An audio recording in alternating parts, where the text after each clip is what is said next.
భక్తుడు ఖడ్గం నుంచి ఉద్భవించినటువంటి వ్యక్తి తాళపాక అన్నమాచార్య. షోడశ కళానిధికి షోడశోపచారములు జాడతోడనిచ్చలును సమర్పయామి.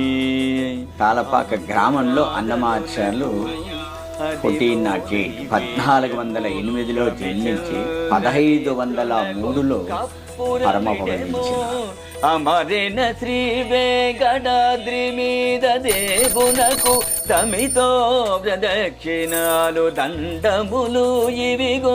మొట్టమొదటిగా తొలి తెలుగు వాగ్గేయకారుడు, పదకవిత పితామహుడు తాళపాక అన్నమాచార్యులు. ఎవరిని పంపిద్దామో అన్నమయ్యని పిలుచుకొని వచ్చేదానికి అనేసి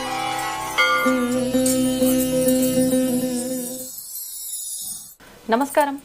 ఐ డ్రీమ్ సనాతన వైభవం కార్యక్రమానికి స్వాగతం. నేను మీ విజిత. కలియుగ ప్రత్యక్ష